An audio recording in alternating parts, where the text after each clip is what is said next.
ဝဲမင်္ဂလာပါIT မြန်မာနောက်တဲ့ channel ကနေကြိုဆိုပါရစေမိတ်ဆွေတို့ကိုဒီနေ့ရှင်းပြမယ့်သင်ခန်းစာတော့ Unifi AP Configuration လုပ်ပေးမယ့်သင်ခန်းစာပဲဖြစ်ပါတယ်ဒီနေ့ကျွန်တော်ကတော့overview ပုံစံပဲရှင်းပြပါမယ်နောက်ကြမှာပဲဒီဗီဒီယိုပြီးမှပဲကျွန်တော်ကတကယ်လက်တွေ့ပုံစံနဲ့ပြန်ပြီးမှရှင်းပြပါမယ်ဟုတ်ပါပြီဆိုကျွန်တော်တို့ဒီ Unifi AP Configuration လုပ်မဲ့ဟာကိုကျွန်တော်စလိုက်အောင်ပထမဆုံးကျွန်တော်တို့ Unifi AP Configuration အရေးကြီးဆုံးသိရမယ့်အချက်ကတော့ AP ဘယ်လိုတက်ရမယ်ဆိုတော့ installation အပိုင်းပဲသိရမှာပေါ့installation ပိုင်းဖို့အကြည့်ဖို့လေကျွန်တော်ကအခုကမိတ်ဆွေတို့ကိုပုံနဲ့တကွာoverview ရှင်းပြပေးပါမယ်ပထမဆုံးပုံနဲ့ပုံကျွန်တော်စီစဉ်ထားပါမယ်ဒါကတော့ကျွန်တော်ဒီ physical Unifi AP ရဲ့ POE ချိတ်ဆက်ထားတဲ့ပုံပါနော်Unifi POE ဒါ physical ပုံနောက်တစ်ပုံကတော့ဒါ logical ပုံကတော့ပုံမှမိတ်ဆွေတို့ပုံရှင်းပြအဆင်ပြေနေမယ်ဘာလို့ဆိုရင် POE Unifi ကအတဒါနဲ့လာတယ်သူက POE အတဒါကိုခေါ်တယ်ဒီ POE အတဒါမှာ POE မှာသူက data ရဲ့ပါလို့သူက POE အတဒါကိုခေါ်တယ်ဒီမှာ POE ပါမှာLAN နှစ်ပေါက်ပါတယ်LAN တစ်ပေါက်ကတော့ဒီသူရေးထားတဲ့ LAN တစ်ပေါက်ကတော့ကျွန်တော်ဒီမှာကျွန်တော်ဒီအပေါ်မှာrouter တော့မဟုတ် switch ကလာရင် internet ဒါရဲ့ကြိုးကျွန်တော်ဒီ LAN ဆိုတဲ့အပေါက်မှာထိုးပေးရပါမယ်ဒီ POE ဆိုတဲ့အပေါက်မှာကကျွန်တော်ဒီ AB ကိုတွားရမယ့်ဟာမှာကျွန်တော်ထိုးထားပေးရပါမယ်ဟုတ်ပြီမိတ်ဆွေအနေနဲ့ဒီအပုံလေးသဘောတရားနားလည်ပြီဆိုရင်ကျွန်တော်စပြီး configuration လုပ်တဲ့အပိုင်းကို overview အနေရှင်းပြပေးပါမယ်ပထမဆုံးကျွန်တော် Unifi AP configuration လုပ်မယ်ဆိုရင်ရိုးရိုးတန်းကျွန်တော်တို့ဒီ browser ကလေသူ IP ဝင်မှလုပ်ပေးလို့မရဘူးဘာလို့ဆို Unifi ကသူ controller နဲ့မှသူကဒီ AP installation လုပ်ပေးရမှာပါမိတ်ဆွေအနေနဲ့ရှိပြီးသားပဲဖြစ်မှာပါကျွန်တော်ကဒီ Unifi AP configuration ကိုကျွန်တော်အတွေ့အကြုံနဲ့ကျွန်တော်ပြန်ပြီးမှ share လေးလုပ်ပေးရှင်လို့ဒီဗီဒီယိုလေးတင်ပြလိုက်ခြင်းဖြစ်ပါတယ်ပထမဆုံး Unifi controller ကိုကျွန်တော်အရင်ဆုံးစဝင်ရပါမယ်ဝင်ပြီးသားနဲ့ကျွန်တော် user name password ကြားလာပါမယ်ဒီနေ့ပထမမိတ်ဆွေအနေနဲ့ user name password ရှိမယ်ဆိုရင်ရတယ်တကယ်လို့အခု visual password ဆိုရင်ပိုကောင်းတာပေါ့မရှိဘူးဆိုရင်တော့ဒီအောက်မှာ quiz ဆိုတဲ့ Gmail account အသစ်တစ်ခုနဲ့ free ဖွင့်လို့ရပါတယ်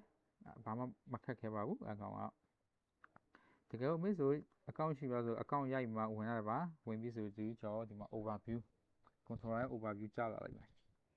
controller overview ကြားလာမယ်ဆိုရင်ဒီမှာ switch ဘယ်နှလုံးရှိတယ် AP ဘယ်နှလုံးရှိတယ်ဒီ AP မှာ client app ဘယ်နှယောက်ရှိတယ် overview ကြည့်ရပါတယ်သူကဒီ Unifi ရဲ့အားသာချက် controller ပေါ့ GUI ကတော်တော်ကြီးအဆင်ပြေပါတယ်မိတ်ဆွေပြဒီ troubleshoot လိုက်မယ်ပဲဖြစ်ဖြစ်ဘယ် AP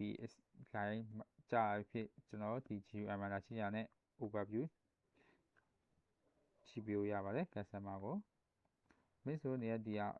ကြည့်ပြီးသွားပြီးဆိုတာနဲ့ကျွန်တော်ဒီမှာ AP ကကျွန်တော်ဘာ AP ရှိမယ် all ကြည့်မလား wallet ကြည့်မလား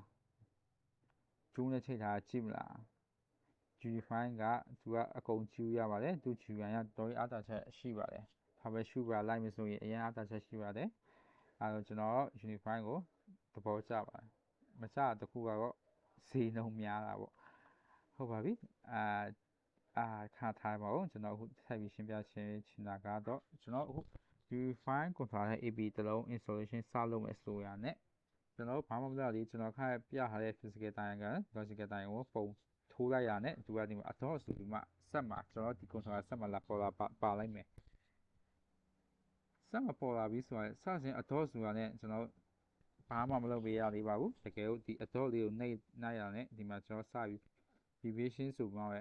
အဆင့်ဖြစ်လာပါမယ် vibration ဆိုရင်ကျွန်တော်ဒီ controller ထဲကိုကျွန်တော်အခု join ထားတဲ့ AP installation လုပ်နေတဲ့သဘောတရားနဲ့အဆင်တူပါတယ်ဒီကောင်တော့မိနစ်အနည်းငယ်စောင့်ရပါမယ်တကယ်လို့ဒီ vibration ကာလသူ controller နဲ့ချိန်လို့အဆင်ပြေသွားပြီဆိုတော့ကြောင့် connected ဆိုတော့ဒီ AP နဲ့ဒီ controller နဲ့ connected ဖြစ်သွားပြီဒီ controller ထဲမှာဒီ AP က install လုပ်ရပြီဆိုတော့သဘောတရားပေါက်ပါတယ်ဒီ connected ဖြစ်ပြီဆိုတာနဲ့ကျွန်တော်စပြီးမှဒီ AP ကိုကျွန်တော် Wi-Fi နဲ့ပေးရပါမယ် Wi-Fi နဲ့ပေးမယ်ဆိုရင်ကျွန်တော်ဒီအောက်ဆုံး controller အောက်ဆုံးက setting ဆိုတာရှိရယ် setting ထဲမှာပထမဆုံးကတော့ကျွန်တော်တို့ site ပြီးွားတဲ့ network ဒီ site ကတော့ကျွန်တော်ဥမာမိတ်ဆွေ site အများကြီးရှိမယ်ဆိုရင်တော့ site ခွဲပြီးမှဒီ password ရထားတော့ပို့အဆင်ပြေမယ်ဘာလို့ဆိုရင် site password မတူချင်ဘူးဆိုရင် site ခွဲမှထားတာပို့ပြီးမှအဆင်ပြေလိမ့်ပါမယ်ပြီးရင်ကျွန်တော်ဒီ wireless network ဆိုတော့ဒီမှာ testing ရှိမယ်ဒါ testing ဆိုတာကျွန်တော်ဒီရိုးရိုးသားသားကျွန်တော်ဒီ lesson ဖို့အတွက်မိတ်ဆွေကိုပြထားပဲရှိရဒီ name access ဒီမှာမိတ်ဆွေကိုထားခြင်းနာမည်စရထားလို့ရပါတယ်ပြီးရင်ကျွန်တော်ဒီမှာ security mode မှာတော့ကျွန်တော်ဒီ WPA mode မှာအခုမိတ်ဆွေတို့ကြိုက်တဲ့ mode ထားလို့ရပါတယ်ကျွန်တော်တော့အခုက 2% နဲ့ထားပါတယ် security key မှာဆိုတော့မိတ်ဆွေတို့သဘောကျတဲ့ customer သဘောကျမဲ့ password ကိုထည့်လို့ရပါတယ်ထည့်ပြီးပြီဆိုတာနဲ့ကျွန်တော်တို့ကတော့ဒီ AP ရောက် internet အစရပါပြီဒါပေမဲ့မပြီးသေးဘူးဘာမပြီးသေးလဲဆိုရင်ကျွန်တော်ဒီအောက်မှာဆက်ပြီးမှထားပါမယ်ဒီ AP မှာကျွန်တော် channel ဆိုတာရှိတယ် wireless frequency ဆိုတာရှိတယ်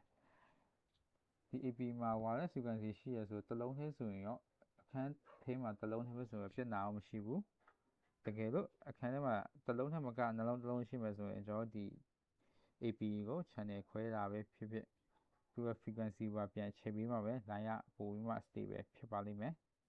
ဒီ line stable ဖြစ်တာကဒီ frequency ပါဆိုမိတ်ဆွေတို့ကျွန်တော်နောက်မှအသေးစိတ်ပြန်ပြီးမှရှင်းပြပေးပါမယ်ဒီနေ့ကတော့မိတ်ဆွေတို့ရှင်းပြချင်တာ Unifi AP Configuration လုပ်ခြင်းရဲ့ overview အကြောင်းလေးပဲဒီဗီဒီယိုကမိတ်ဆွေတို့ overview ရှင်းပြပေးတာပါနောက်တစ်ပတ်ကျရင်တကယ်လက်ပုံစံနဲ့ကျွန်တော် Unifi တစ်လုံးကိုကျွန်တော် configure လုပ်ပြဗီဒီယိုပြန်ပြီးမှတင်ခဲ့ပေးပါမယ်မိတ်ဆွေတို့အနေဖြင့် like and share နဲ့ကူညီပေးကြပါဦးကျေးဇူးတင်ပါတယ်